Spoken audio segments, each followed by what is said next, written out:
Members of Congress, I have the high privilege and distinct honor of presenting to you the President of the United States.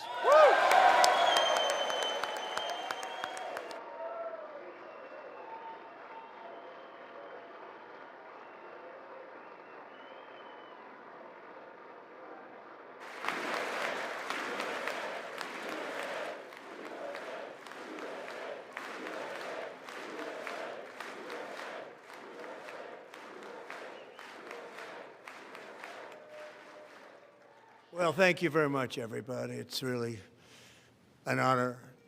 Speaker Johnson, Vice President Vance, First Lady of the United States,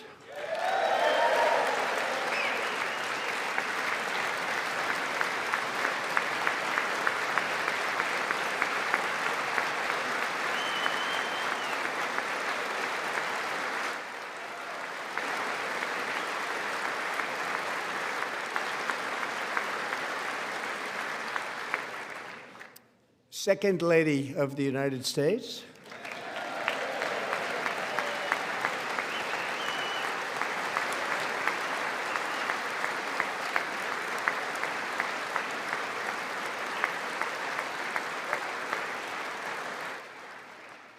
members of Congress, and my fellow Americans. Our nation is back, bigger, better, richer, and stronger than ever before.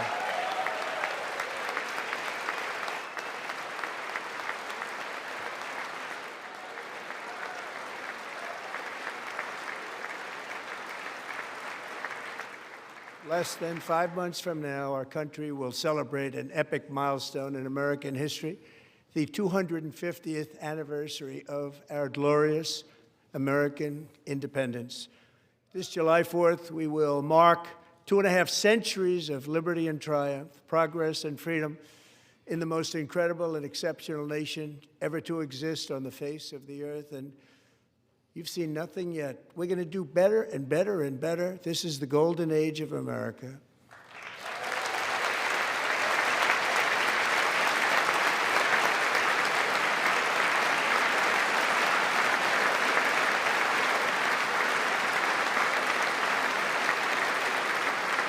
When I last spoke in this chamber 12 months ago, I had just inherited a nation in crisis with a stagnant economy, inflation at record levels, a wide-open border, horrendous recruitment for military and police, rampant crime at home, and wars and chaos all over the world. But tonight, after just 1 year, I can say with dignity and pride that we have achieved a transformation like no one has ever seen before, and a turnaround for the ages. It is indeed a turnaround for the ages.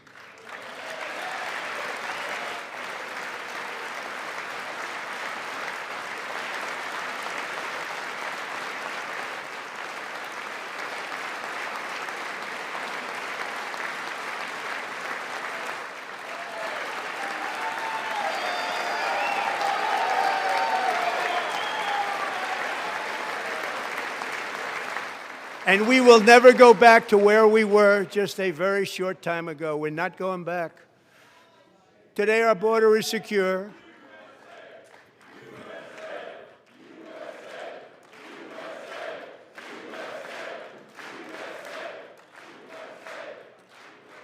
Thank you. Today, our border is secure. Our spirit is restored. Inflation is plummeting. Incomes are rising fast. The roaring economy is roaring like never before, and our enemies are scared, our military and police are stacked, and America is respected again, perhaps like never before.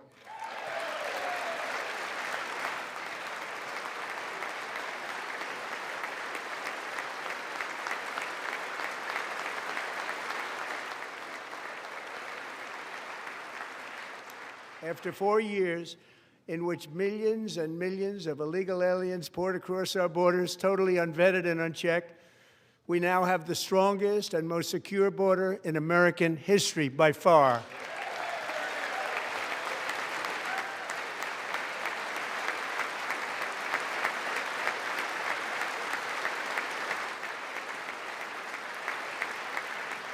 In the past 9 months, 0 illegal aliens have been admitted to the United States.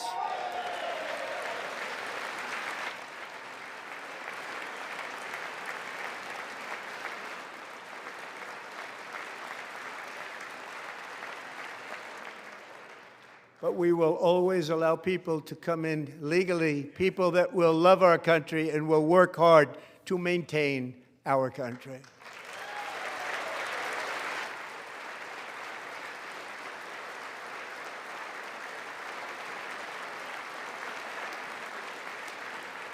The flow of deadly fentanyl across our border is down by a record 56% in 1 year.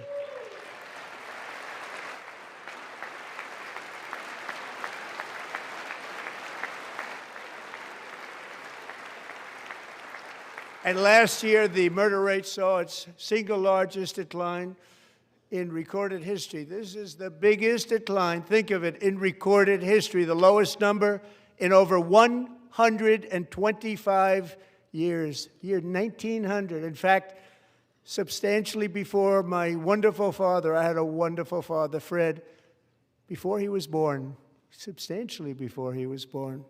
That's a long time ago. He wouldn't like me to say that, but that's a long time ago. The Biden administration and its allies in Congress gave us the worst inflation in the history of our country. But in 12 months, my administration has driven core inflation down to the lowest level in more than 5 years. And in the last 3 months of 2025, it was down to 1.7%.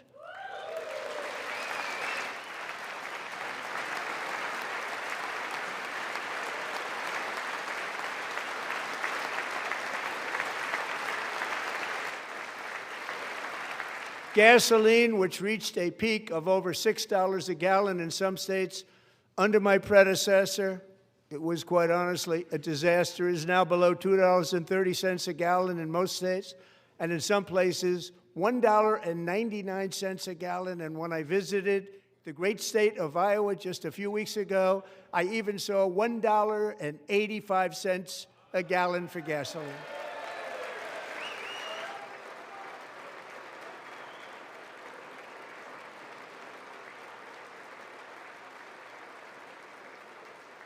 Mortgage rates are the lowest in 4 years and falling fast, and the annual cost of a typical new mortgage is down almost $5,000 just since I took office. 1 year.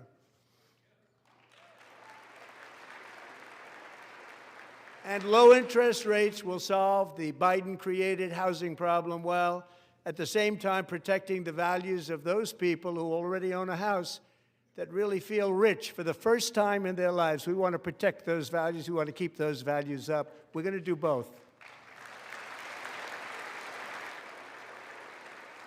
And we are going to keep it that way. The stock market has set 53 all-time record highs since the election. Think of that, 1 year. Boosting pensions, 401ks, and retirement accounts for the millions and millions of Americans. They're all gaining. Everybody's up, way up. In 4 long years, the last administration got less than $1 trillion in new investment in the United States. And when I say less, substantially less. In 12 months, I secured commitments for more than $18 trillion pouring in from all over the globe.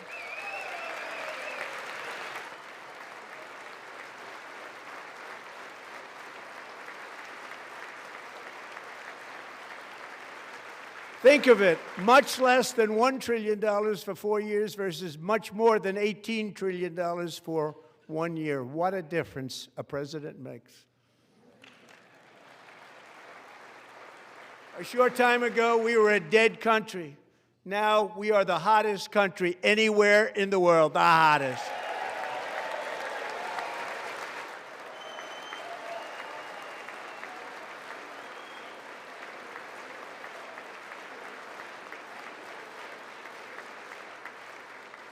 As thousands of new businesses are forming and factories, plants, and laboratories are being built, we have added 70,000 new construction jobs in just a very short period of time. It's getting bigger and bigger and stronger.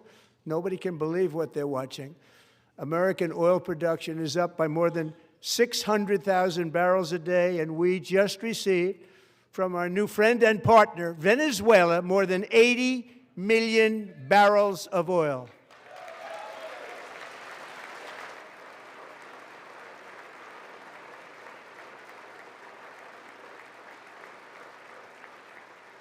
American natural gas production is at an all-time high because I kept my promise to drill, baby, drill.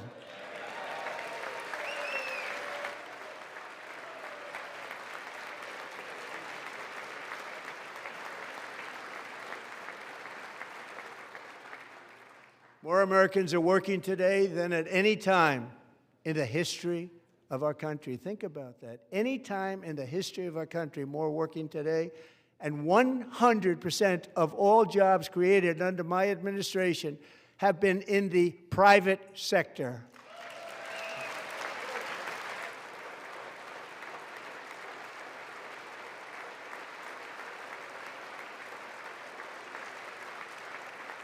We ended DEI in America.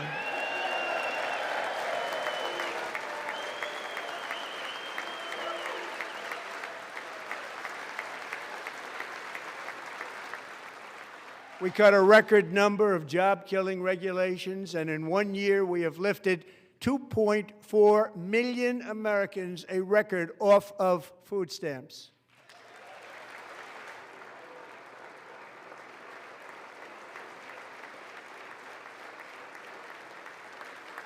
And for all of these reasons, I say tonight, members of Congress, the state of our union is strong.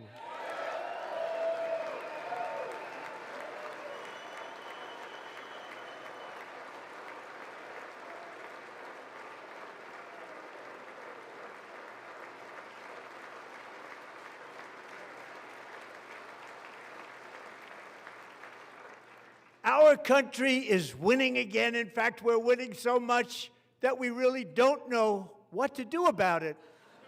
People are asking me, please, please, please, Mr. President, we're winning too much. We can't take it anymore. We're not used to winning in our country. Until you came along, we're just always losing, but now we're winning too much. And I say, no, no, no, you're going to win again.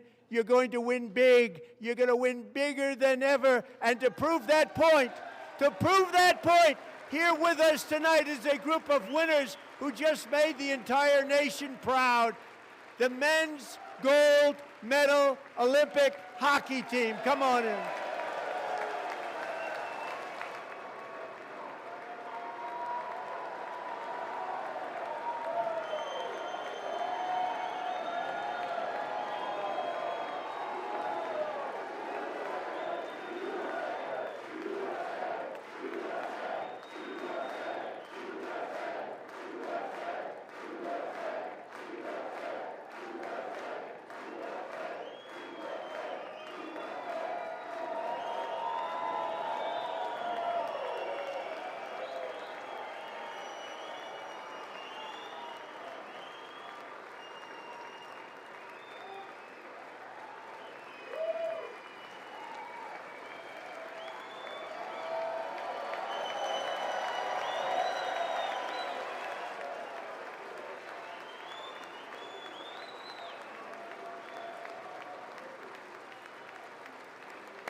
Go ahead.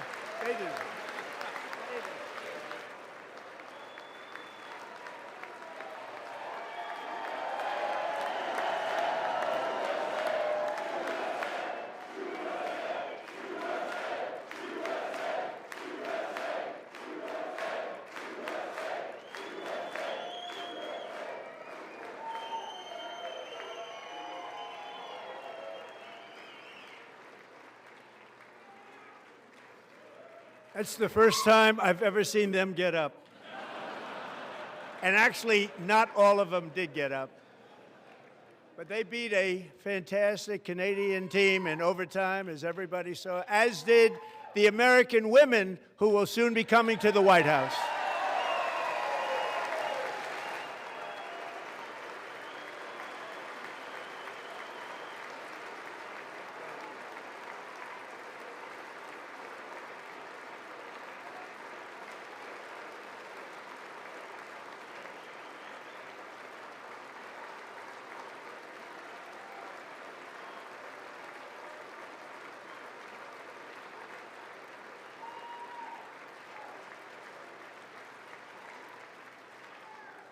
They were in the Oval Office before, and I just want to say a second very big congratulations to Team USA. But I have to say that, and I told them this, and we took a vote of the team. I said, anybody votes no, I'm not doing it.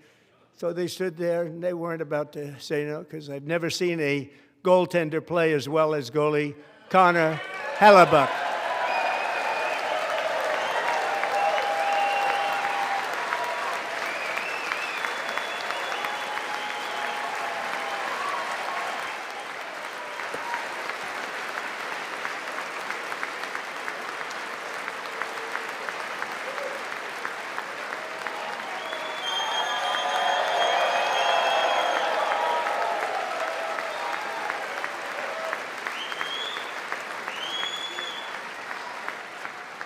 Think of it, 46 shots on goal, and I asked him, the one shot, the one where you put your stick in the back and it hit the neck of your stick and bounced off, do you practice that, or was that a little lucky? He refused to answer that question.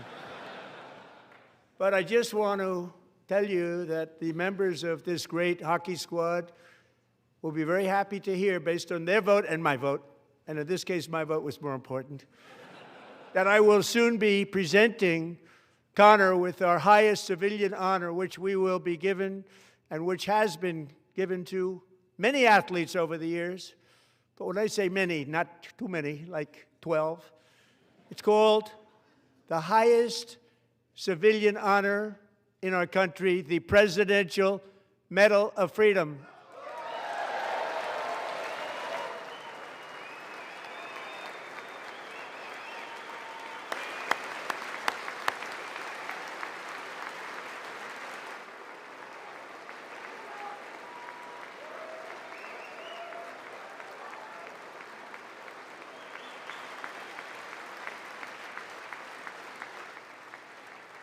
Great athletes have gotten that, very great, the best, and I thought he deserved it. And I did take a vote, every single one of them. I said, I'm not giving it if anybody goes no, and every single one of them rapidly put up their hand.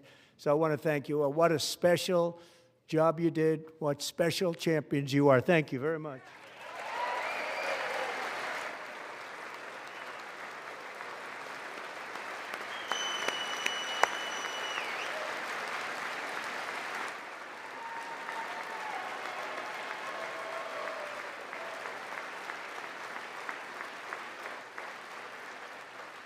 I'm also pleased to say that the next time the Olympic torch is lit, it will be here in America for the 2028 Olympics, and it's the summer version right in Los Angeles. We're going to do a good job in Los Angeles.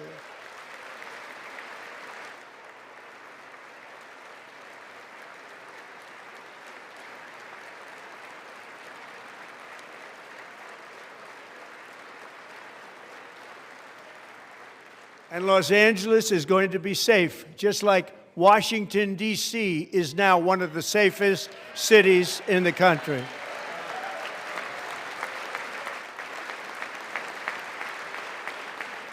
And this year, and I must say I got them both. I got them in my first term, and I was disappointed because I didn't think I'd be the president when this happened. But strange things took place. And now I've got them because I got the Olympics and I got the 2026 FIFA World Cup, and I wanted to claim the 250th, but I didn't get away with that one. I couldn't claim that one for myself. But we're getting the World Cup, so we have the World Cup and the Olympics coming, and that is exciting news.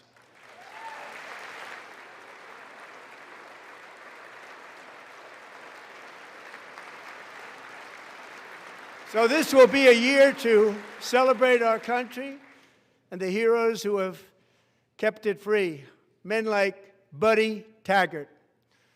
At age 17, Buddy volunteered to defend America in World War II, serving in the Pacific under the great General Douglas MacArthur. He fought bravely in the famous Battle of Manila, worked so hard. He was badly wounded and almost killed by enemy machine guns in Luzon. And 81 years ago this month, he liberated the largest internment camp in the Philippines, one of the largest anywhere in the world. Buddy earned many honors, including a Purple Heart and a Bronze Star, came home, started a family, and tonight he is in the gallery looking forward to July 4th, 2026, his 100th birthday.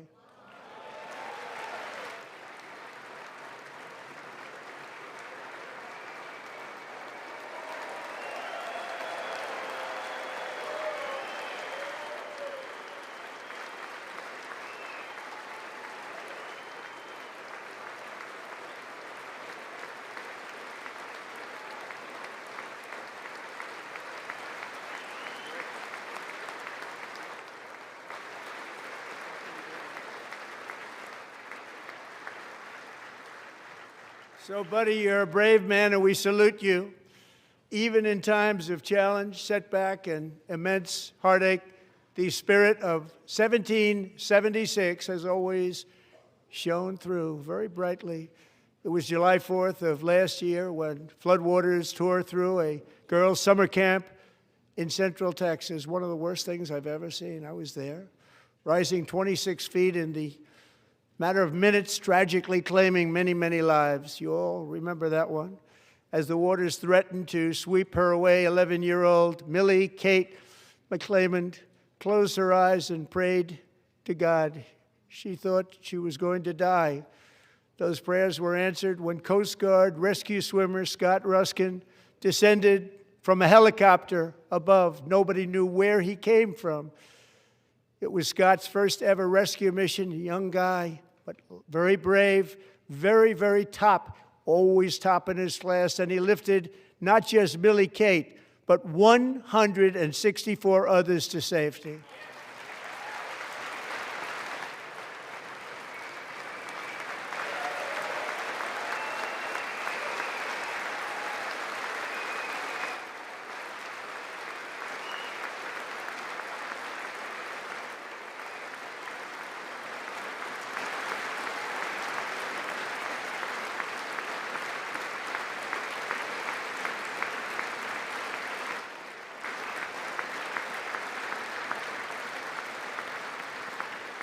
People watched Scott from a distance, and they couldn't believe what they were seeing. The winds were blowing, the rain was pouring, everything was going, and that rapid water, nobody's ever seen anything like it. They said, wow, that's something.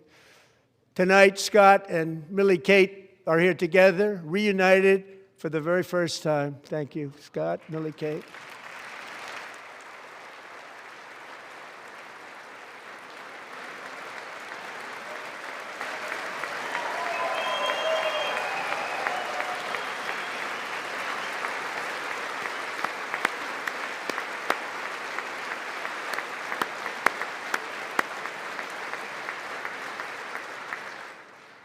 And Petty Officer Ruskin, I'm pleased to inform you that I am now awarding you the Legion of Merit for extraordinary heroism, which is what it was, extraordinary heroism. Thank you.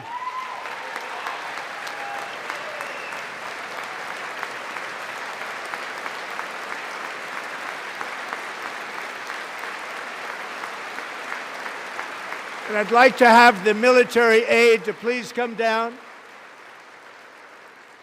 and take care of the service. Military aide, thank you very much. Take care of that very important service. Thank you very much. From 1776 to today, every generation of Americans has stepped forward to defend life, liberty, and the pursuit of happiness. And they're really doing it for the next generation. But now it's our turn. Together we're building a nation where every child has the chance to reach higher and go further, where government answers to the people, not the powerful, and where the interests of hardworking American citizens are always our first and ultimate concern. That is the debt we owe to the heroes who came before us, and that is the promise we must keep to America for our 250th year. Last year, I urged this Congress to begin the mission by passing the largest tax cuts in American history, and our Republican majorities delivered so beautifully. Thank you, Republicans.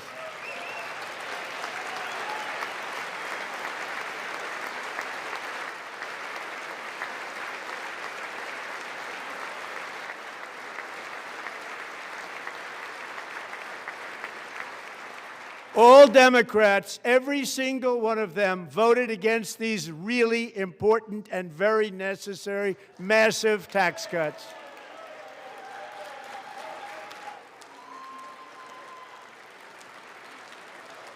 They wanted large-scale tax increases to hurt the people instead. But we held strong, and with the great, big, beautiful bill, we gave you no tax on tips, no tax on overtime, and no tax on Social Security for our great seniors.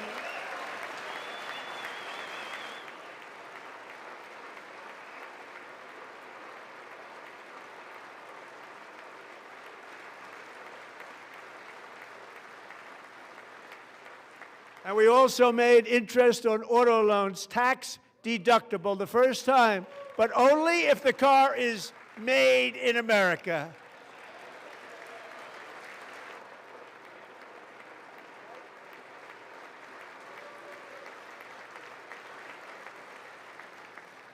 Recently in Pennsylvania, I met Megan Hemhauser, a devoted mom who's homeschools her children, beautiful, 2 children, during the day while waiting tables at night as her husband works overtime operating very heavy equipment. Megan is here this evening, and she's happy to tell you that she is so much richer because with no tax on tips, no tax on overtime, and our expanded child tax credit done again by Republicans, Megan and her husband will take home more than $5,000 extra just for the year, cutting her tax bill in more than half.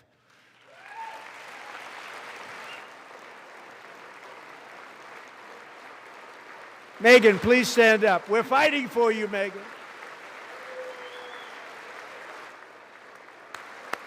Thank you, Megan. Thank you, Megan. We're fighting for you, Megan. Under our bill, parents like Megan can also activate their children's brand new Trump accounts. And I didn't name it. I did not name it. I did not name that.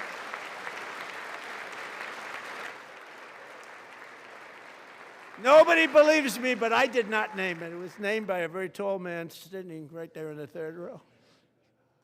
Nice man, a good man. Tax-free investment accounts for every American child. This is something that's so special and has taken off and gone through the roof. Millions will be pre-funded courtesy of the U.S. Treasury and private individuals like Michael and Susan Dell, who have donated $6.25 billion to fund the Trump accounts for 25 million American children.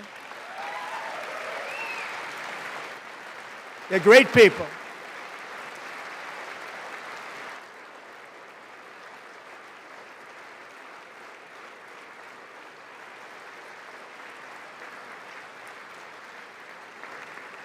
You know, I asked Michael Dell, how do you make all that money? He said, well, I just sat on my dorm in school, and I made computers, and I'd sell them to people, and I just kept selling and selling and selling, and pretty amazing story. That's called the American dream. He sold a lot of computers, a lot of those laptops, so I congratulate him on that, but I really thank him and Susan, as well as others like Brad Gerstner, a very tremendous guy. He was behind it right from the beginning. Brad Gerstner. Thank you, Brad.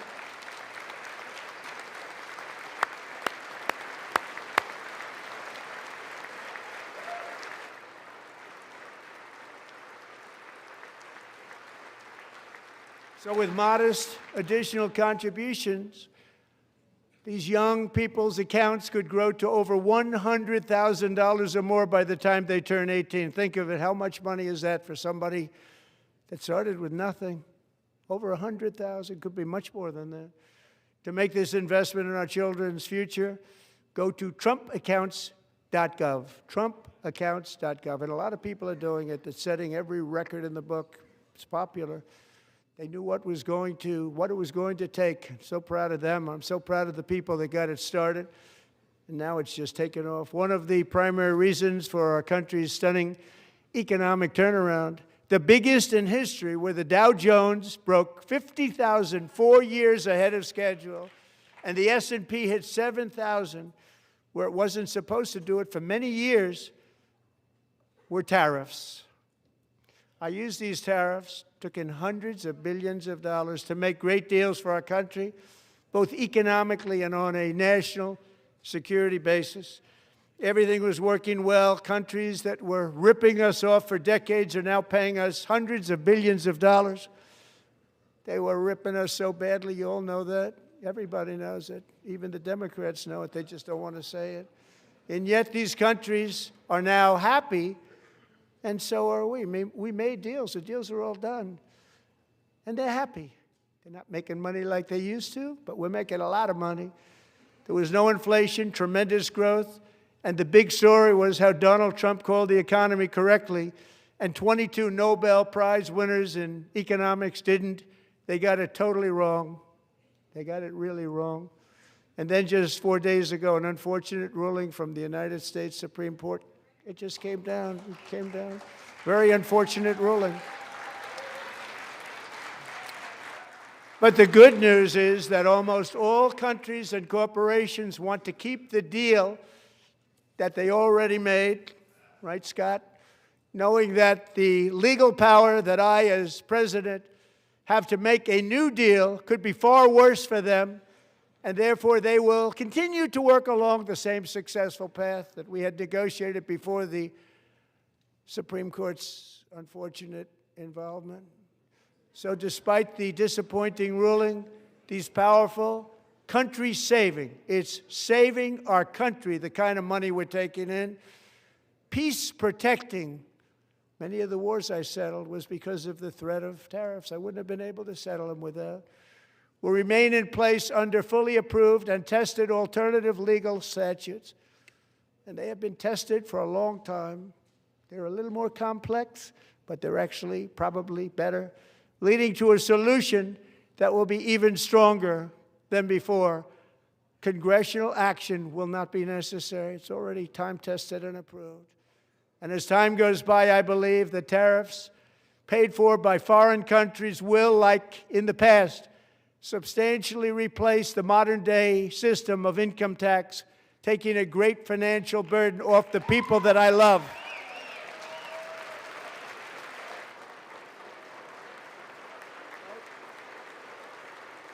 Right?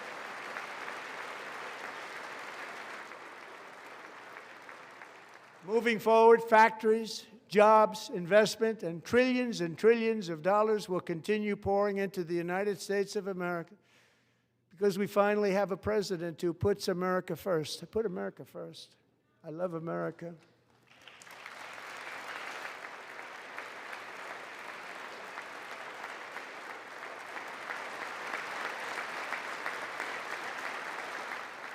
For decades before I came along, we had the exact opposite.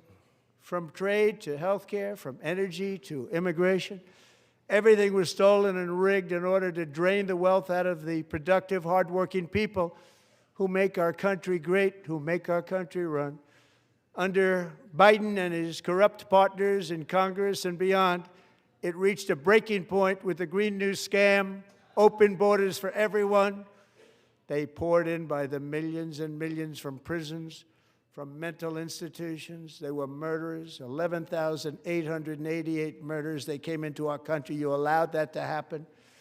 And record-setting inflation that cost the typical family $34,000 in just a speck of time. Now the same people in this chamber who voted for those disasters suddenly used the word affordability, a word. They just used it. Somebody gave it to them, knowing full well that they caused and created the increased prices that all of our citizens had to endure. You caused that problem. You caused that problem.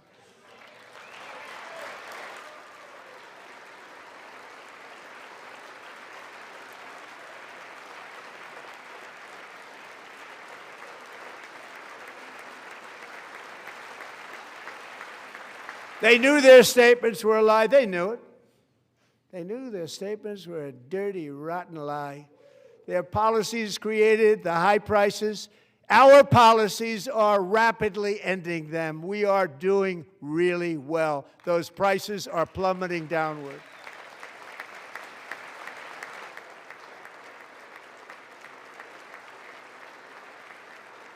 The price of eggs is down 60%, Madam Secretary. Thank you. The cost of chicken, butter, fruit, hotels, automobiles, rent is lower today than when I took office by a lot. And even beef, which was very high, is starting to come down significantly. Just hold on a little while. We're getting it down. And soon you will see numbers that few people would think were possible to achieve just a short time ago. Nobody can believe when they see the kind of numbers, and especially energy, when they see energy going down to numbers like that, they cannot believe it. It's like another big tax cut. I'm also confronting one of the biggest ripoffs of our times, the crushing cost of health care caused by you. Since the passage of the Unaffordable Care Act, sometimes referred to as Obamacare, big insurance companies have gotten rich. It was meant for the insurance companies, not for the people. With our government giving them hundreds and hundreds of billions of dollars a year as their stock prices soared 1,000, 1,200, 1,400, and even 1,700%, like nothing else. That's why I introduced the great health care plan. I want to stop all payments to big insurance companies and instead give that money directly to the people so they can buy their own health care, which will be better health care at a much lower cost.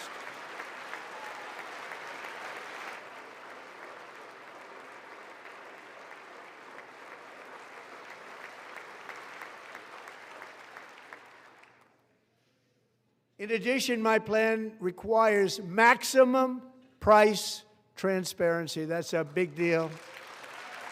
Sounds so simple, so big. And I did that in my first term, and the Democrats immediately terminated it with full knowledge that they were doing a very bad thing for the people. Costs were going to go way up, and that's what happened, and now I'm bringing them way down on health care and everything else. I'm also ending the wildly inflated cost of prescription drugs like has never happened before.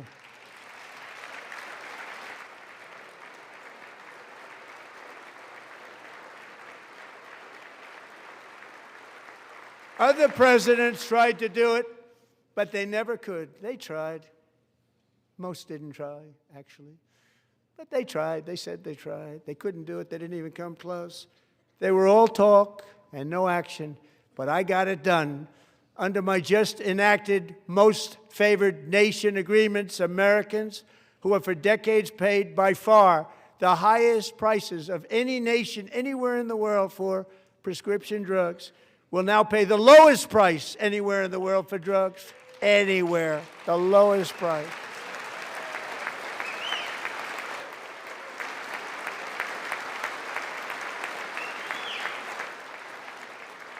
So in my first year of the second term, should be my third term, but strange things happen. I took prescription drugs, a very big part of health care, from the highest price in the entire world to the lowest. That's a big achievement. The result is price differences of 300, 400, 500, 600% and more, all available right now at a new website called TrumpRx.gov. And I didn't name that one either, by the way.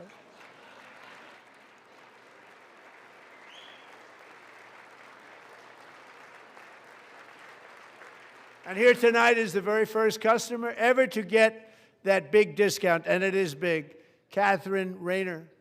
For 5 years, she and her husband have struggled with infertility, and they turned to IVF. One drug has been costing Catherine $4,000 to purchase, but a few weeks ago, she logged onto the TrumpRx website and got that same drug that cost $4,000, got it for under $500. A reduction of much more, actually, than $3,500. Catherine, we are all praying for you, and you're going to be a great mom.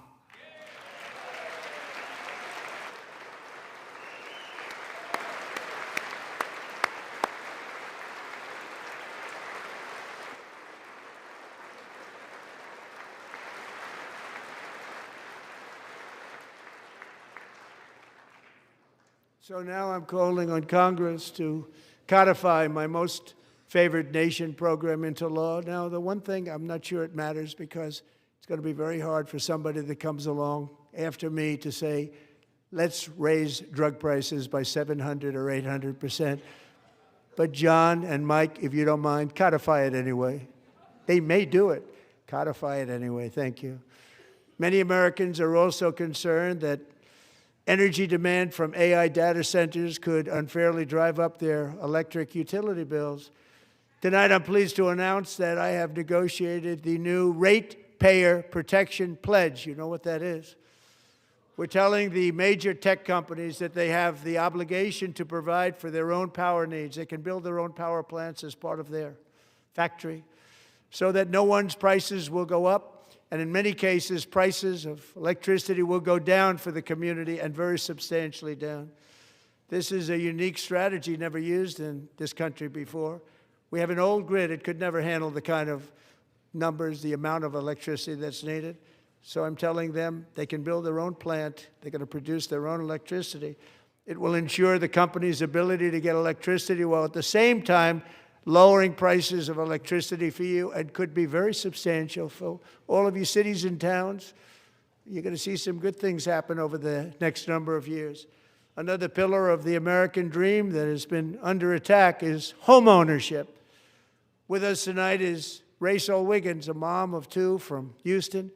She placed bids on 20 homes and lost all of those bids to gigantic investment firms that bypassed inspection, paid all cash, and turned those houses into rentals, stealing away her American dream. She was devastated. Stories like this are why last month I signed executive order to ban large Wall Street investment firms from buying up in the thousands single-family homes.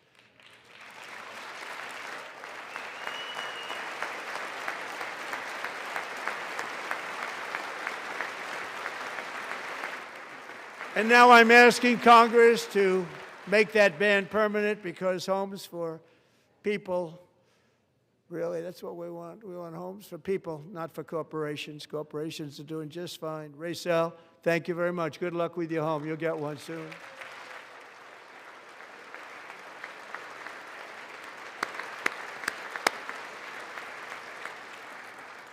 We're also working to make it easier for Americans to save for retirement. And under this administration, we will always protect Social Security and Medicare. They are not protecting it for our seniors. We will always protect Social Security, Medicare, Medicaid.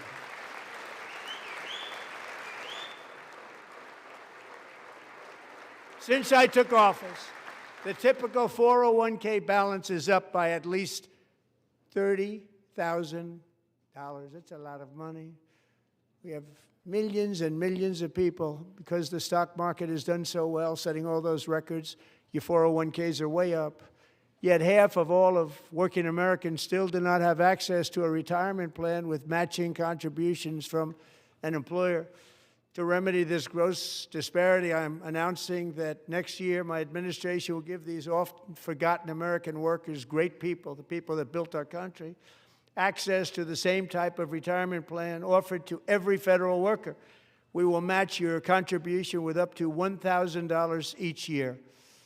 As we ensure that all Americans can profit from a rising stock market, let's also ensure that members of Congress cannot corruptly profit from using insider information.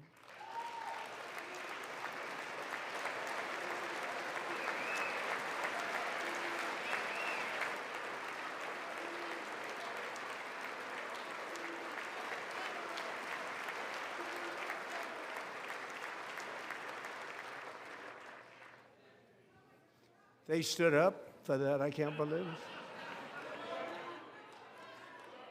I can't believe it. Did Nancy Pelosi stand up if she's here? Doubt it. Pass the Stop Insider Trading Act without delay.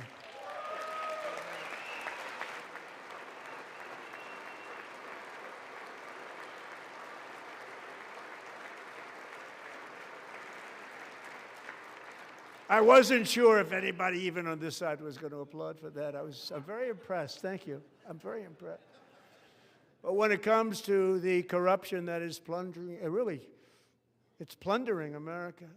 There's been no more stunning example than Minnesota, where members of the Somali community have pillaged an estimated $19 billion from the American taxpayer. Oh, we have all the information.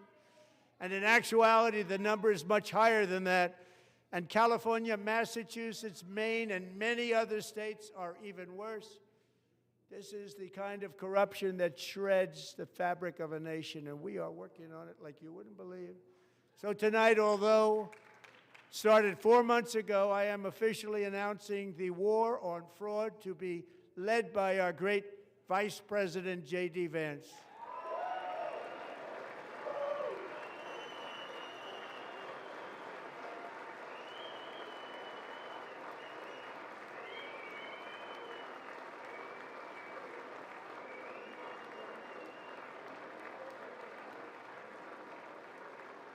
He'll get it done. If we're able to find enough of that fraud, we will actually have a balanced budget overnight. It'll go very quickly. That's the kind of money you're talking about. We'll balance our budget. The Somali pirates who ransacked Minnesota remind us that there are large parts of the world where corruption and lawlessness are the norm, not the exception. Importing these cultures through unrestricted immigration and open borders brings those problems right here to the USA. And it is the American people who pay the price in higher medical bills, car insurance rates, rent, taxes, and perhaps most importantly, crime. We will take care of this problem. We're going to take care of this problem. We are not playing games. Delilah.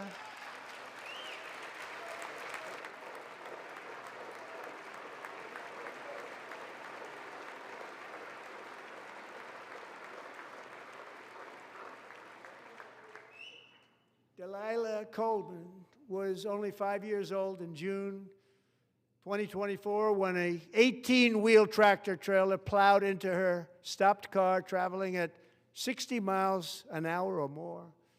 The driver was an illegal alien let in by Joe Biden and given a commercial driver's license by open borders politicians in California. Doctors said Delilah would never be able to walk or talk, have a good life.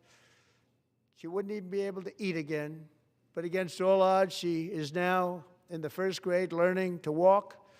And she's here this evening with her dad, Marcus, a fantastic man. Delilah, please, you are a great inspiration. Please stand up.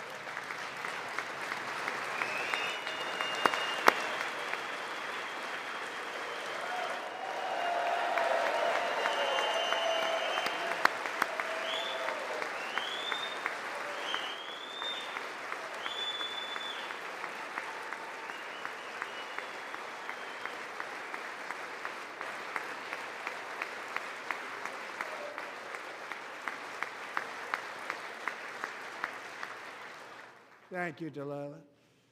Many, if not most, illegal aliens do not speak English and cannot read even the most basic road signs as to direction, speed, danger, or location.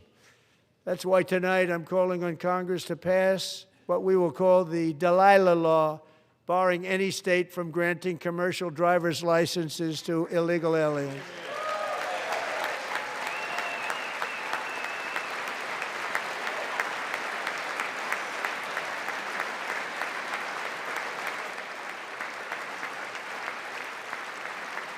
And yesterday, as you probably saw at the White House, I hosted a ceremony with Americans who lost their treasured loved ones to the scourge of illegal immigration. People came into our country, how we allowed this to happen with our open borders.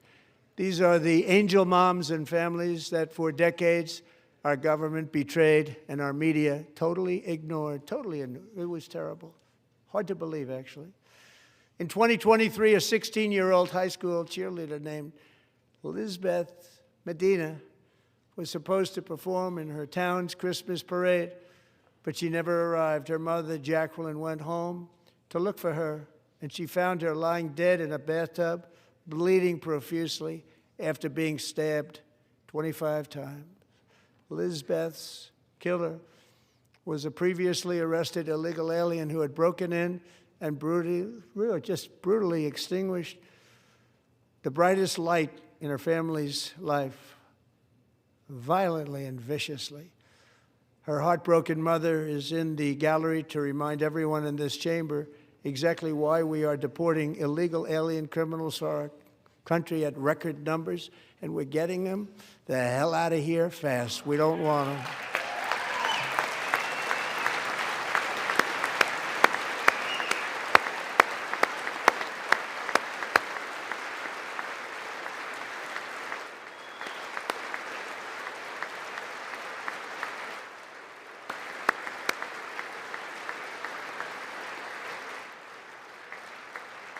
Thank you very much, Jacqueline. Thank you.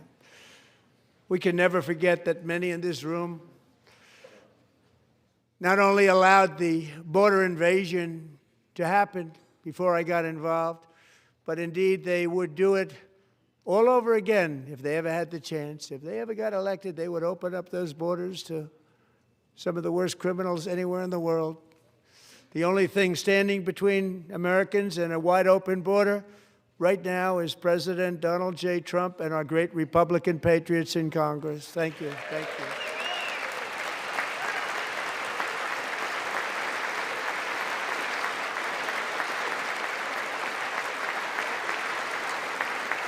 As we speak, Democrats in this chamber have cut off all funding for the Department of Homeland Security. It's all cut off. It's all cut off. They have instituted another Democrat shutdown, the first one costing us 2 points on GDP. 2 points we lost on GDP, which probably made them quite happy, actually. Now they have closed the agency responsible for protecting Americans from terrorists and murderers. Tonight I'm demanding the full and immediate restoration of all funding for the border security, homeland security of the United States, and also for helping people clean up their snow. We have no money because of the Democrats, and it would be nice. We'd love to give you a hand at cleaning it up, but you gave no money. Nobody's getting paid. It's a shame. So you have to think about it. We have, in case you didn't know, a pretty large snowstorm out there. One of the great things about the State of the Union is how it gives Americans the chance to see clearly what their representatives really believe. So tonight I'm inviting every legislator to join with my administration in reaffirming a fundamental principle. If you agree with this statement, then stand up and show your support. The first duty of the American government is to protect American citizens, not illegal aliens.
Isn't that a shame? You should be ashamed of yourself not standing up. You should be ashamed of yourself.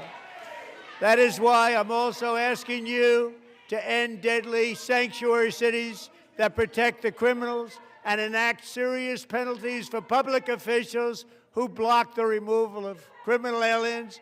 In many cases, drug lords, murderers all over our country, they're blocking the removal of these people out of our country, and you should be ashamed of yourself.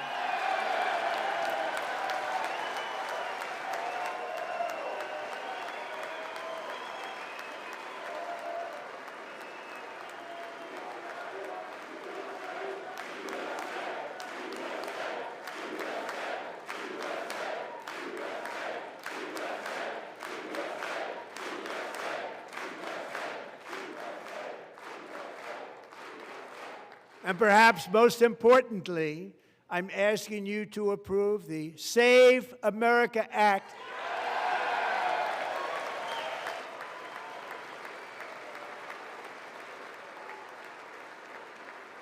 To stop illegal aliens and others who are unpermitted persons from voting in our sacred American elections. That cheating is rampant in our elections. It's rampant. It's very simple. All voters must show voter ID.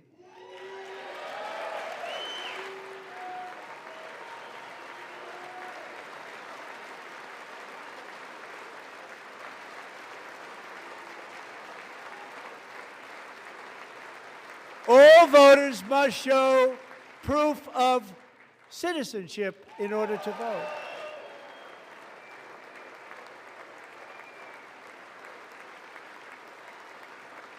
And no more crooked mail-in ballots except for illness, disability, military, or travel.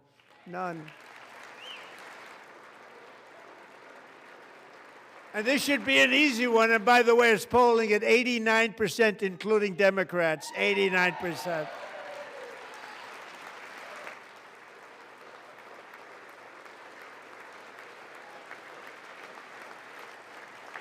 And even the new communist mayor of New York City, I think he's a nice guy, actually.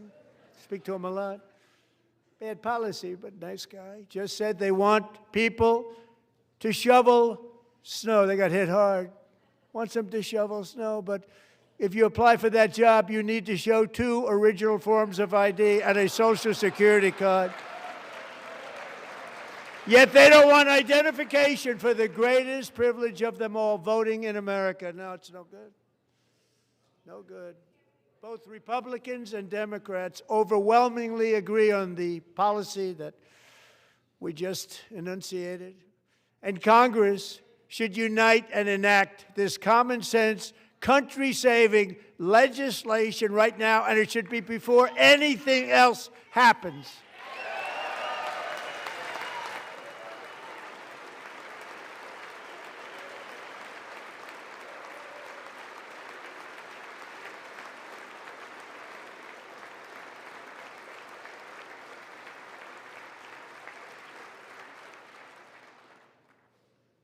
And the reason they don't want to do it, why would anybody not want voter ID? One reason, because they want to cheat. There's only one reason.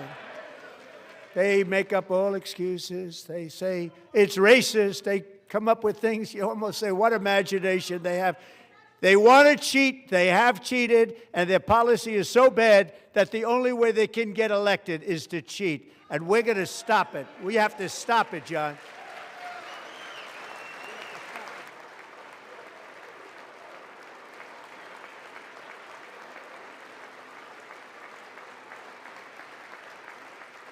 And here is one more opportunity to show common sense in government. In the gallery tonight are Sage Blair and her mother, Michelle. In 2021, Sage was 14 when school officials in Virginia sought to socially transition her to a new gender, treating her as a boy and hiding it from her parents. Hard to believe, isn't it? Before long, a confused Sage ran away from home after she was found in a horrific situation in Maryland A left-wing judge refused to return Sage to her parents because they did not immediately state that their daughter was their son. Sage was thrown into an all-boys state home and suffered terribly for a long time. But today, all of that is behind them because Sage is a proud and wonderful young woman with a full-ride scholarship to Liberty University. Sage and Michelle, please stand up.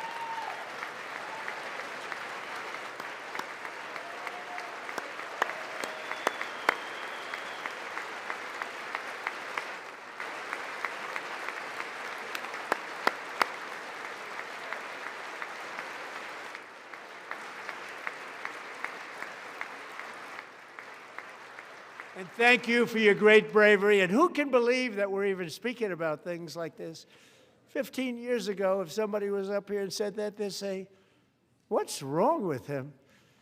But now we have to say it because it's going on all over numerous states without even telling the parents. But surely we can all agree no state can be allowed to rip children from their parents' arms and transition them to a new gender against the parents' will. Who would believe that we're even talking about this? We must ban it, and we must ban it immediately.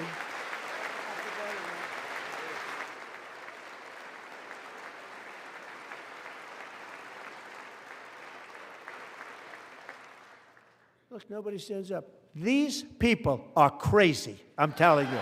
They're crazy.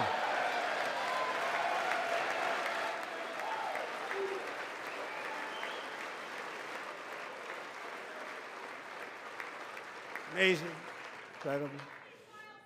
Boy, oh boy. We're lucky we have a country. With people like this, Democrats are destroying our country, but we've stopped it just in the nick of time, didn't we? Huh?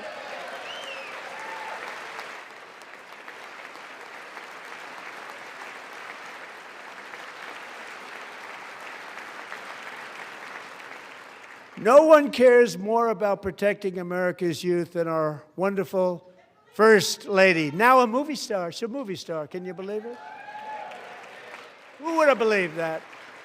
Over the past year, she has had an incredible impact championing AI legislation, advancing a landmark executive order on foster care, and helping secure $30 million to launch the Melania Trump Foster Youth to Independence Initiative. It's a tremendous, really a tremendous thing that happened and had a lot of bipartisan support.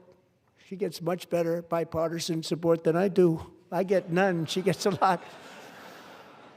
Someday you're going to have to tell me how you did that. And students and educators in every state have joined the First Lady's efforts in the presidential AI challenge, keeping America's next generation positioned to succeed and strongly succeed in the future. Tonight, we welcome two young people whose lives reflect the First Lady's impact, Sierra Burns and Everest Nevermont. Thank you both, and Melania, thank you. I know how hard you worked on it. Thank you very much.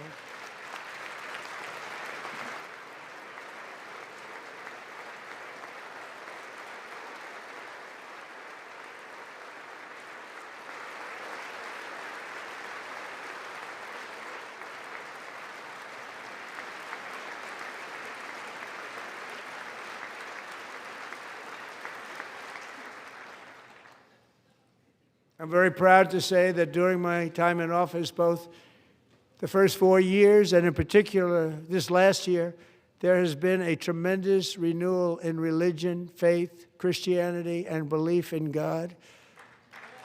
Tremendous renewal.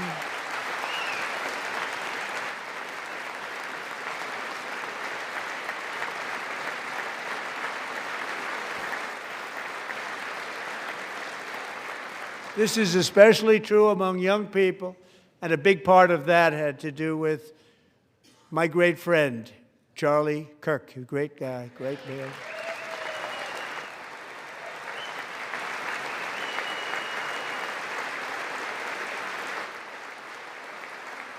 So last year, Charlie was violently murdered by an assassin and martyred, really martyred for his beliefs.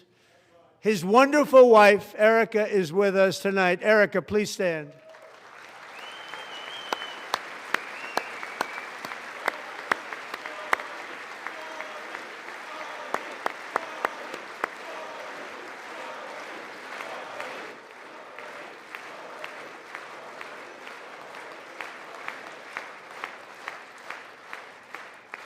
Thank you, Erica.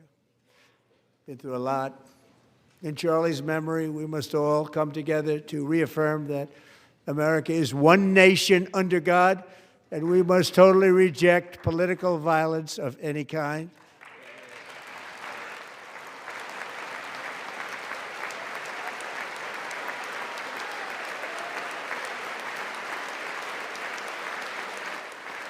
We love religion, and we love bringing it back, and it's coming back at levels that nobody actually thought possible. It's really a beautiful thing to see.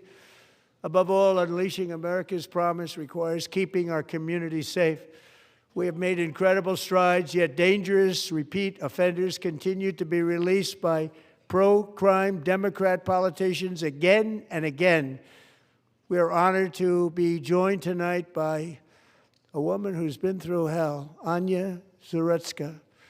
In 2022, she and her beautiful daughter, so beautiful, what a beautiful young woman, Irina, fled war-torn Ukraine to live with relatives near Charlotte, North Carolina. And by the way, what's going on with Charlotte?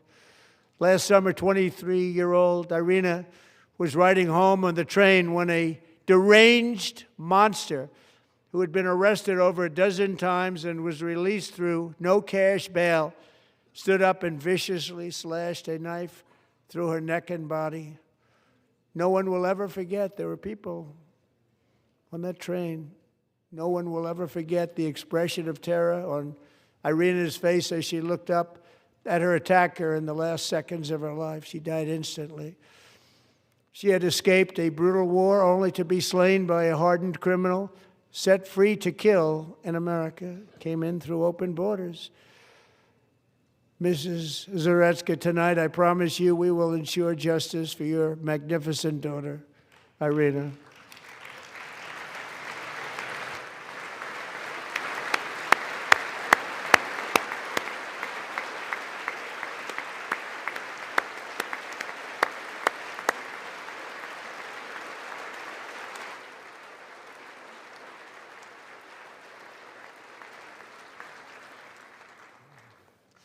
How do you not stand? How do you not stand? I'm asking this Congress to pass tough legislation to ensure that violent and dangerous repeat offenders are put behind bars, and importantly, that they stay there.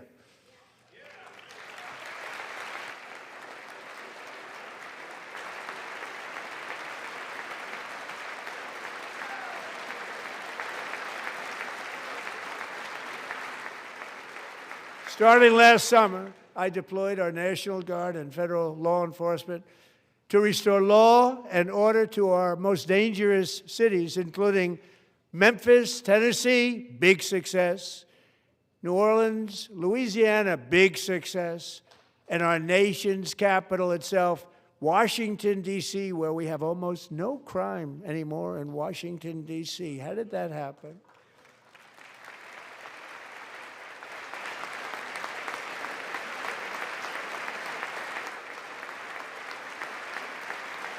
In fact, crime in Washington is now at the lowest level ever recorded, and murders in D.C. this January were down close to 100% from a year ago.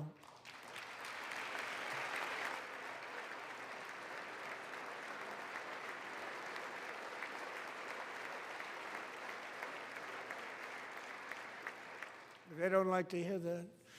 One of the brave service members who helped achieve this stunning turnaround was 20-year-old West Virginia Army National Guard Specialist Sarah Beckstrom. After a 4-month deployment, she voluntarily extended her service, and her rank was going to be lifted. She was doing so well. They were so proud of her. But the very next day, she was on patrol near the White House when she was ambushed and shot in the head by a terrorist monster from Afghanistan. Shouldn't have been in our country. And all because she wore the uniform of our nation, she was shot. He traveled here because he didn't like people wearing our uniform. He was sick and deranged, shouldn't have been in our country. Sarah Beckstrom died in order to defend our capital, and we are honored to be joined by her wonderful parents, Gary and Evalie. Your daughter was a true American patriot, and she will be greatly missed. She was a great person. I saw reports on her. They've never seen anything like it.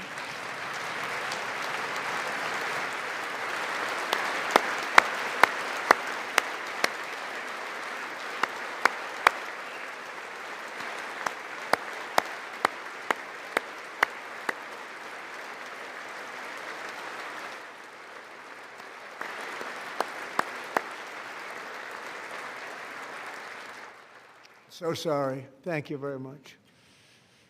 She's a great young lady. I saw reports that were like perfect. She was perfect.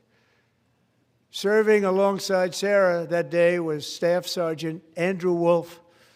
The terrorist shot Andrew in the head, and no one thought he could possibly make it.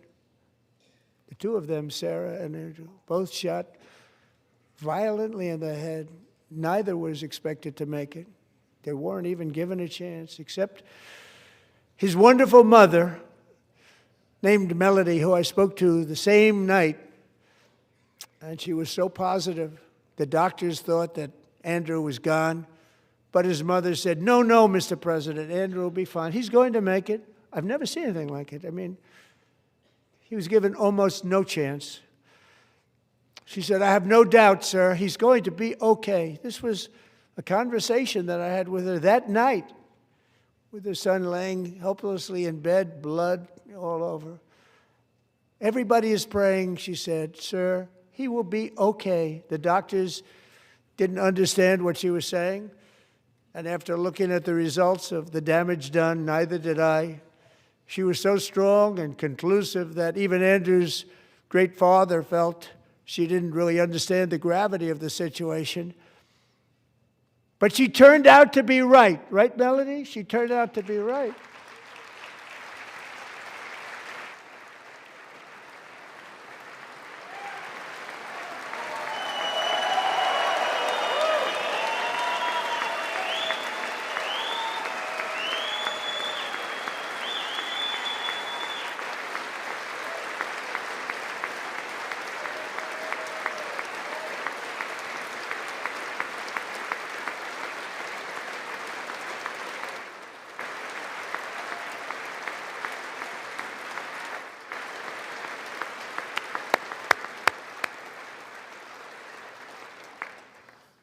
Amazing, actually.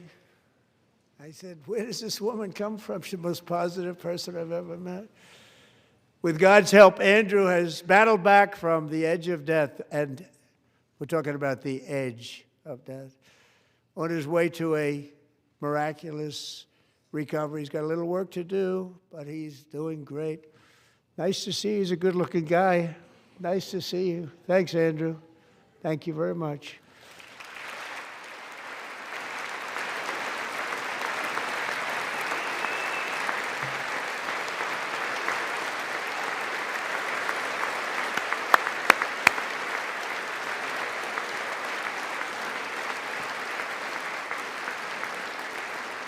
So, Andrew, while you're up, now I'm going to ask a highly respected General James Seward to present Staff Sergeant Andrew Wolf and the great family of Sarah Beckstrom with the award created by our late, great President George Washington himself. It's called the Purple Heart.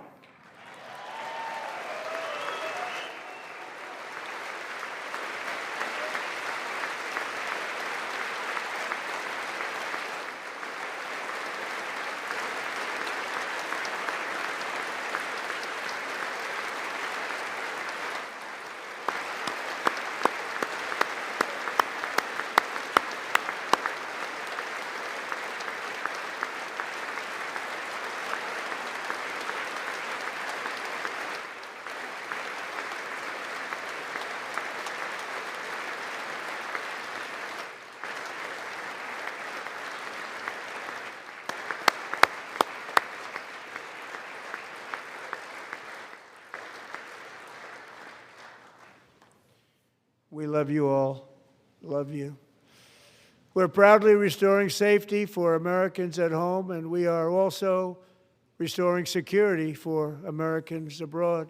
Our country has never been stronger. My first 10 months, I ended 8 wars, including Cambodia. Isn't it funny? Sick people. Cambodia and Thailand, Pakistan and India. Would have been a nuclear war. 35 million people said the Prime Minister of Pakistan would have died if it were not for my involvement. Kosovo and Serbia, Israel and Iran, Egypt and Ethiopia, Armenia and Azerbaijan, the Congo and Rwanda, and of course the war in Gaza, which proceeds at a very low level. It's just about there. And I want to thank Steve Witkoff and Jared Kushner for your help. Thank you, Steve. Thank you, Jared.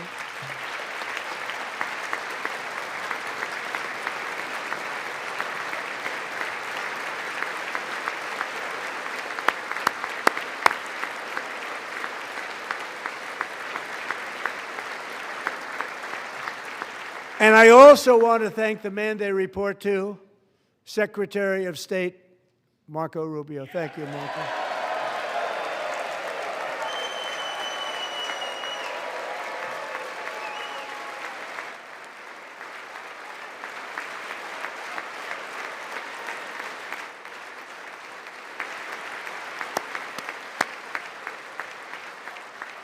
People like you.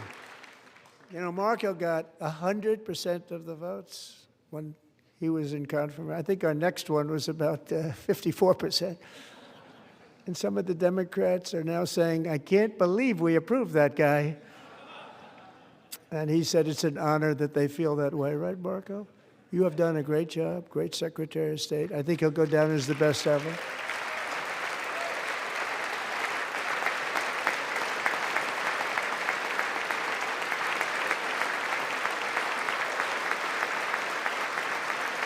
Under the ceasefire I negotiated, every single hostage, both living and dead, has been returned home. Can you believe that?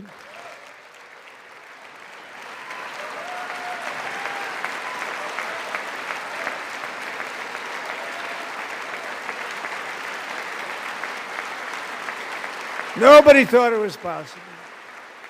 Nobody thought that was possible. Both living and dead. And those parents who had a dead son, their boy, they'd always tell me their boy, they wanted him as much as though he were living. It was an amazing period of time. And they came back, and when we got all of the living hostages back, and many, many before them, but I always said those last 20 are going to be very tough, but we got many, many more, hundreds. But I said those last 20 are going to be tough. We got them back. But we only got back 14 or 15 of the dead of the 28. And believe it or not, Hamas worked along with Israel, and they dug and they dug and they dug. It's a tough thing to do, going through bodies all over, passing up 100 bodies sometimes for each one that they found. Tough job. And they finally got it back to 27. And then Steve and Jared, they got it back to 28. They found all 28. Nobody thought that was possible, but we did it. And I remember the family of the 28th. They were so grieved, but they were so happy as it's possible to be. They had their boy back. The mother said, "Sir, we have our boy back." What a period of time that was, but we got them all back. So thank you both very much. Great job.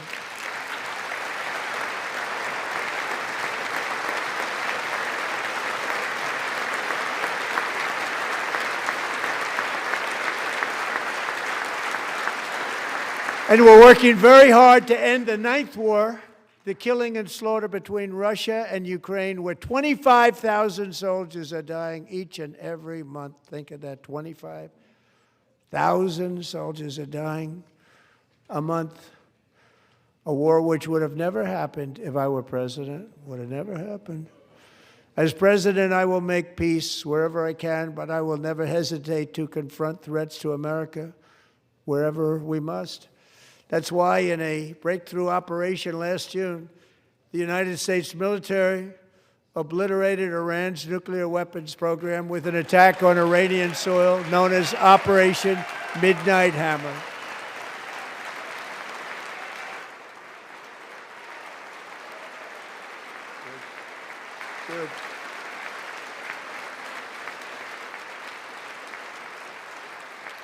For decades, it had been the policy of the United States never to allow Iran to obtain a nuclear weapon. Many decades. Since they seized control of that proud nation 47 years ago, the regime and its murderous proxies have spread nothing but terrorism and death and hate. They've killed and maimed thousands of American service members and hundreds of thousands and even millions of people with what's called roadside bombs. They were the kings of the roadside bomb. And we took out Soleimani. I did that during my first term. Had a huge impact. He was the father of the roadside bomb.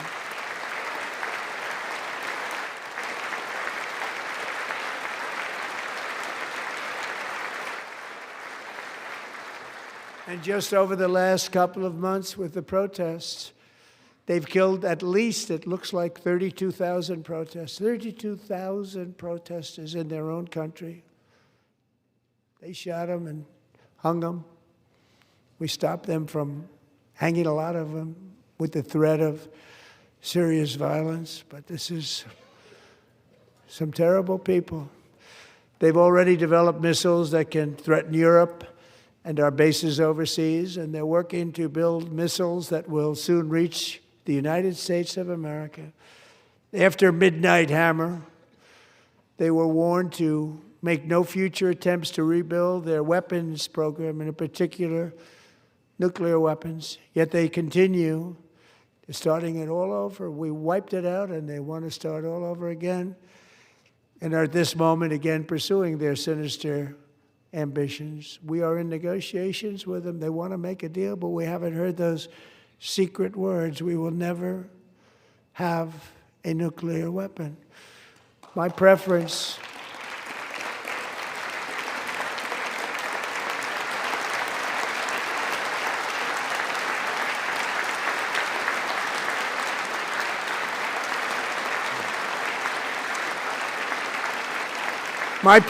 is to solve this problem through diplomacy. But one thing is certain, I will never allow the world's #1 sponsor of terror, which they are by far, to have a nuclear weapon. Can't let that happen.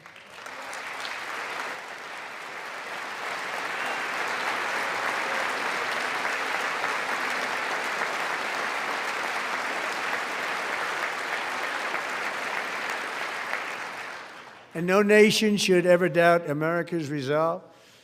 We have the most powerful military on earth. I rebuilt the military in my first term. We're going to continue to do so.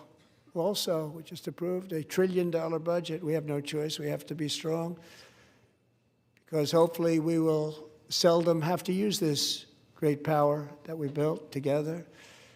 It's really called peace through strength, and it's been very, very effective.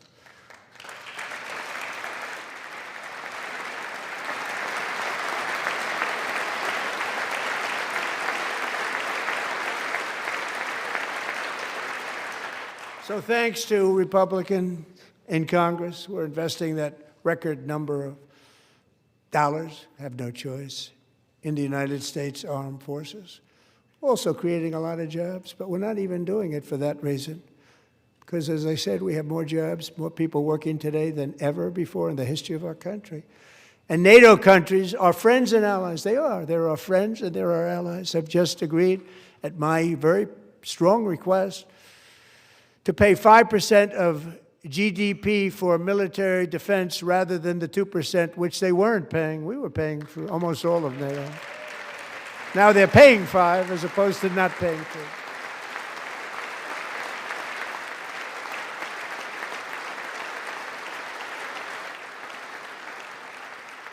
And getting that 5% was something which everyone said would never be done, could not happen. We got it really easily with one meeting. And big difference between 2% that's not paid. We were paying the freight of many of them. Very few were paid up. Now 5%, then they're paid. And everything we send over to Ukraine is sent through NATO, and they pay us in full. They pay us totally in full. Every branch of our armed forces is setting records for recruitment. This is so exciting. And every service member recently.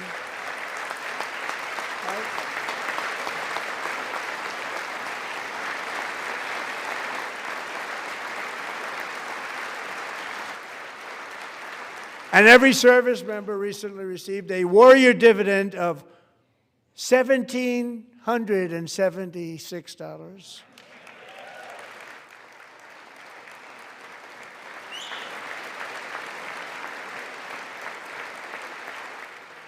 You know, they put it on my desk. We got the money from tariffs and other things, a lot of money we have. We have much more money than people understand. Have to rebuild that program a little bit, but it won't take long. But we got the money, and it was $1,775, and they wanted my approval. And I said, what's the number? $1,775. I said, wait a minute. For one more dollar, we can have $1,776. It's going to I said, we're going to figure that. I never asked anybody if we could afford it. One more dollar, I said $1,776. And I said, that's good. And I'll tell you what, our military, that was 4 months ago, our military, I never see a person in the military that doesn't thank me for it, so we're honored to do it. They deserve it. And we call it 1776. It was great.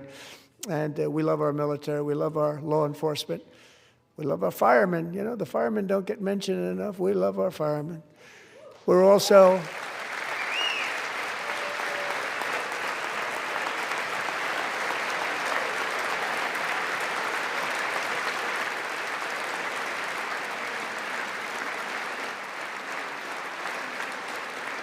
restoring American security and dominance in the Western Hemisphere, acting to secure our national interests and defend our country from violence, drugs, terrorism, and foreign interference. For years, large swaths of territory in our region, including large parts of Mexico, really large parts of Mexico, have been controlled by murderous drug cartels. That's why I designated these cartels as foreign terrorist organizations, and I declared illicit fentanyl as a weapon of mass destruction.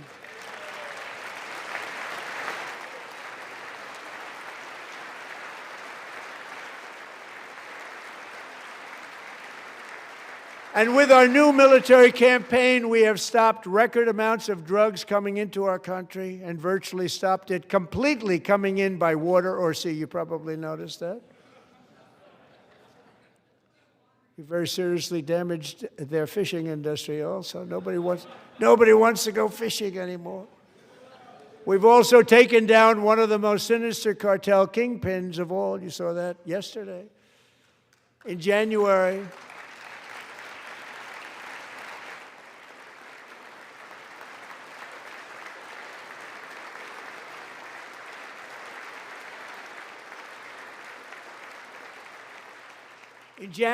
elite American warriors carried out one of the most complex, spectacular feats of military competence and power in world history. No one's seen anything like it. Foreign leaders, I won't tell you who, called me and they said, very impressive, very good.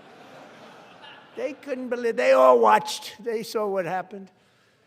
This is a different fighting force that we had years ago when we fought to tie. You know, it's a great fighting force. I'm so proud of it. Look at Space Force. Space Force is my baby, because we did that. My baby, it's becoming so important.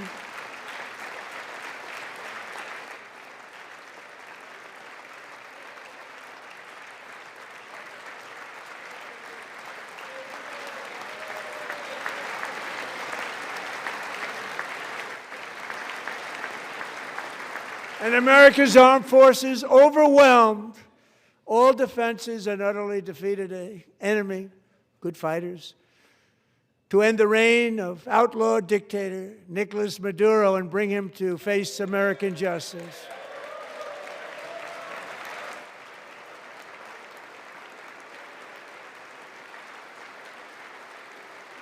And this was an absolutely colossal victory for the security of the United States, and it also opens up a bright new beginning for the people of Venezuela.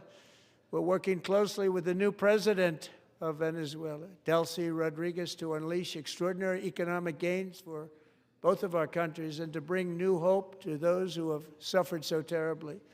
They really did suffer. With us tonight is Alejandro Gonzalez. She grew up in a tight-knit Venezuelan family and was especially close to her beloved Uncle Enrique, But after Enrique ran for office and opposed Maduro, he was kidnapped by Maduro's security forces and thrown into the regime's really infamous prison in Caracas. Alejandro feared she would never see her uncle again. She feared for her own life also. But since the raid, we have worked with the new leadership, and they have ordered the closure of that vile prison and released hundreds of political prisoners already, with more to come. Alejandro, I'm pleased to inform you that not only has your uncle been released, but he is here tonight. We brought him over to celebrate his freedom with you in person. Enrique, please come down.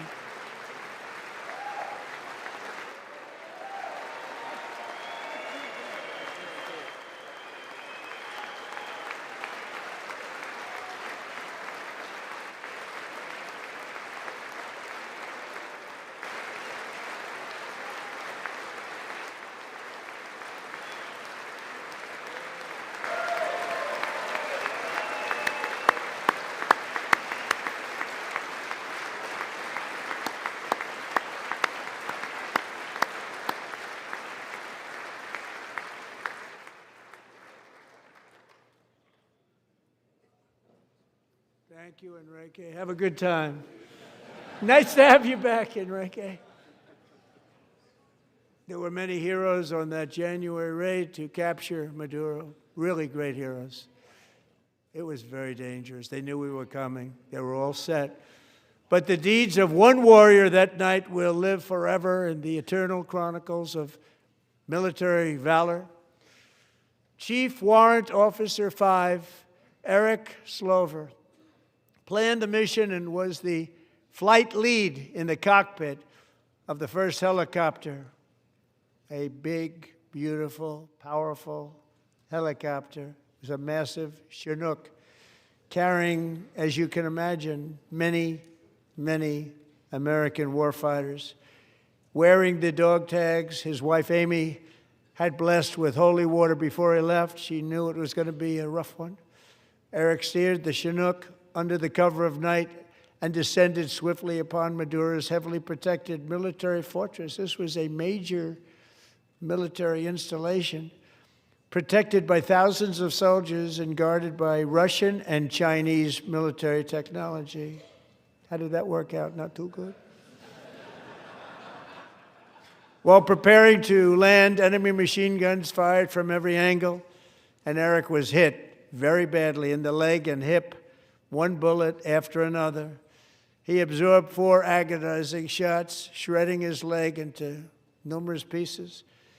And yet, despite the fact that the use of his legs was vital to successful helicopter flight, legs are the most important part of flying a helicopter, to deliver the many commandos who would capture and detain Maduro was the only thing Eric was thinking about.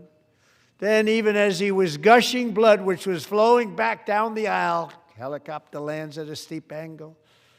The machine guns stood right in front of him. They were right in front of him, 2 machine gunners who escaped the wrath of the previous planes. Eric maneuvered his helicopter with all of those lives and souls to face the enemy and let his gunners eliminate the threat. Turned the helicopter around so the gunners could take care of business, saving the lives of his fellow warriors from what could have been a catastrophic crash deep in enemy territory. Only after safely landing the helicopter with all the warriors aboard in the exact right spot, which was vital to the mission. We probably would have had to maybe cancel the mission if that didn't happen.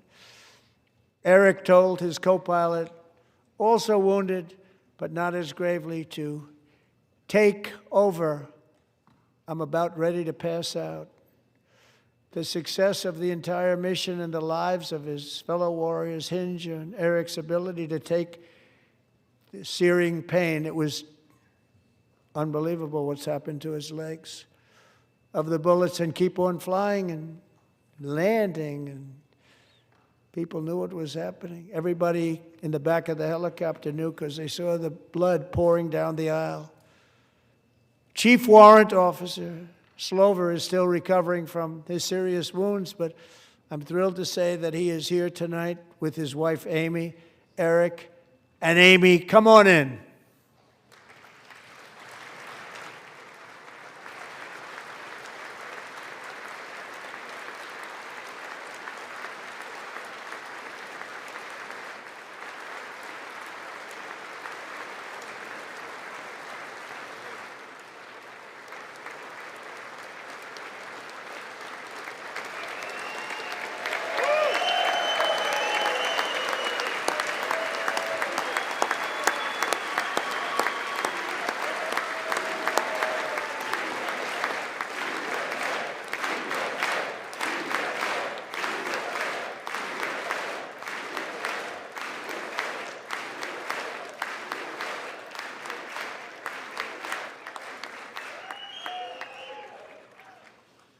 So we have a surprise for Eric and Amy.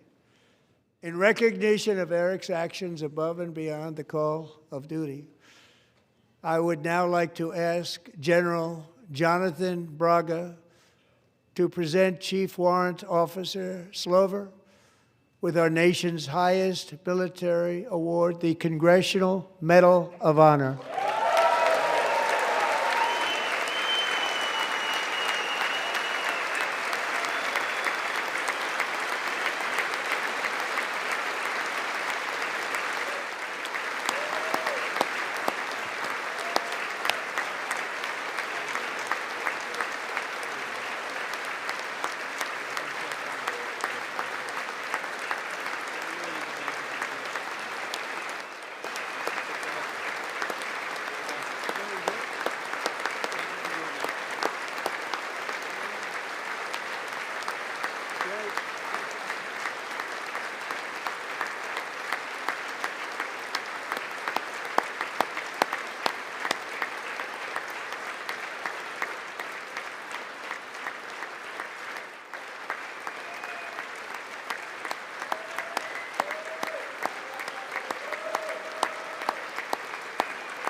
Well, thank you very much, Eric and Amy.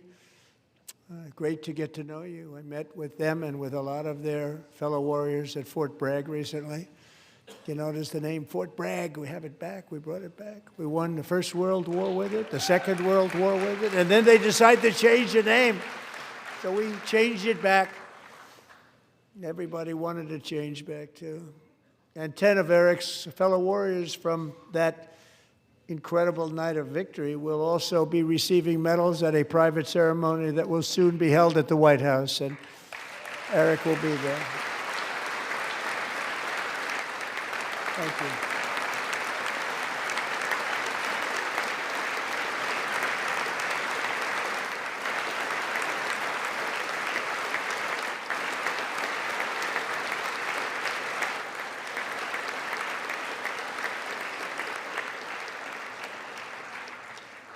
Thank you, Eric. That's a big one. Tonight we've celebrated many truly extraordinary American patriots, but there is one last living legend to honor before we go. He is one more heroic American aviator.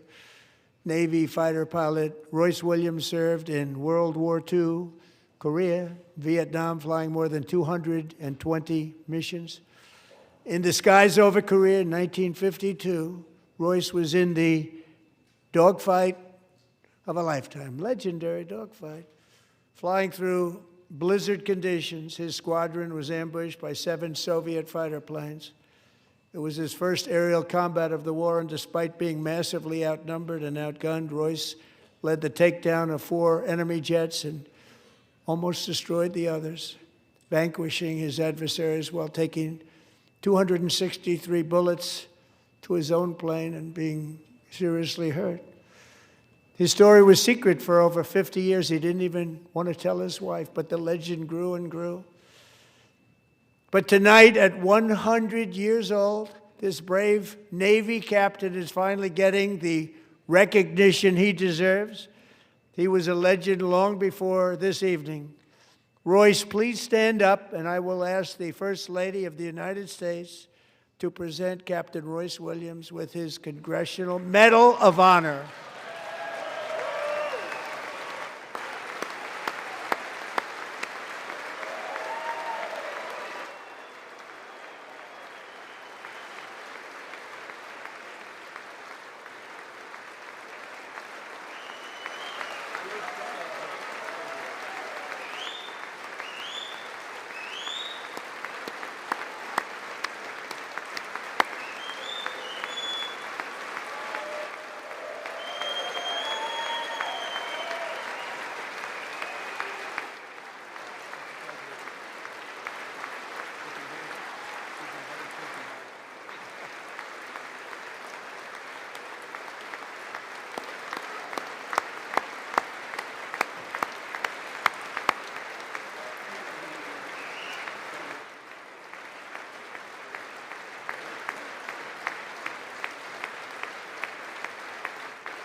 Thank you, Royce, and thank you, Eric.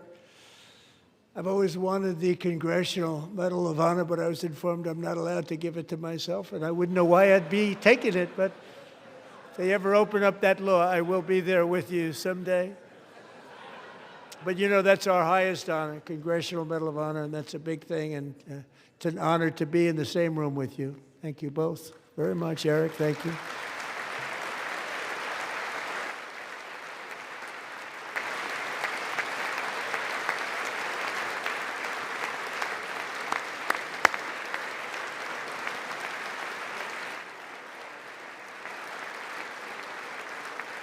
Thank you.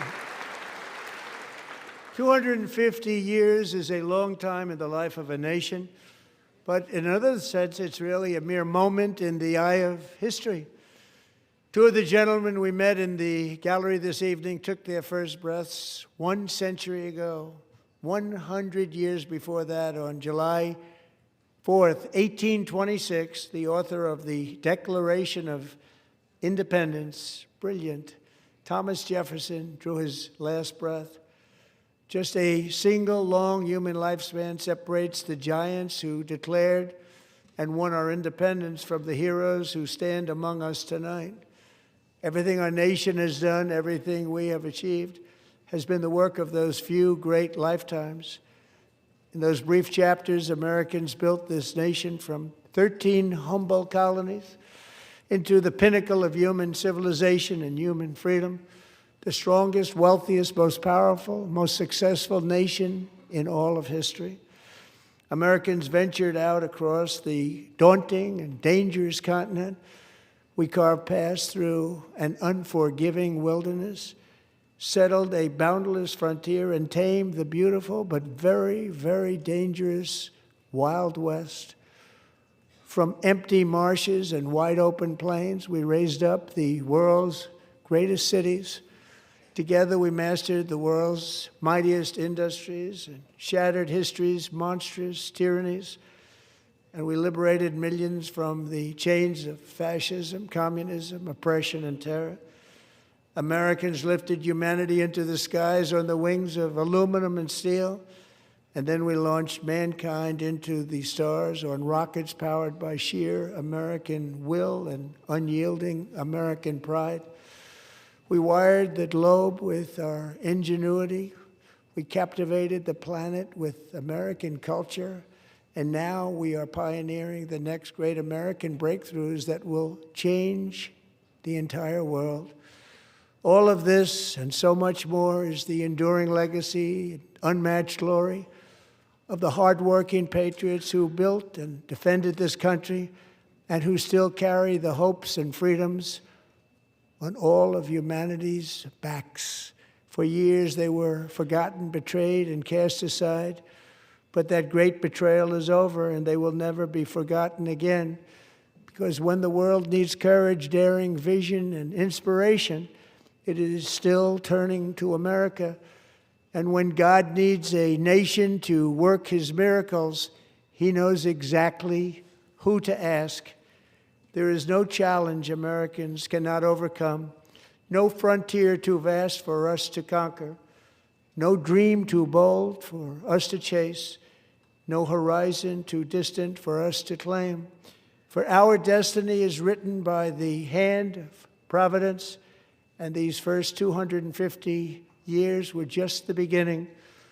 From the rugged border towns of Texas to the heartland villages of Michigan, from the sun-kissed shores of Florida to the endless fields of the Dakotas, and from the historic streets of Philadelphia to right here in our nation's capital, Washington, D.C., the golden age of America is upon us. The revolution that began in 1776 has not ended. It still continues because the flame of liberty and independence still burns in the heart of every American patriot.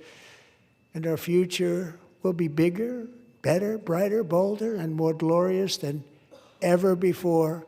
Thank you, God bless you, and God bless America.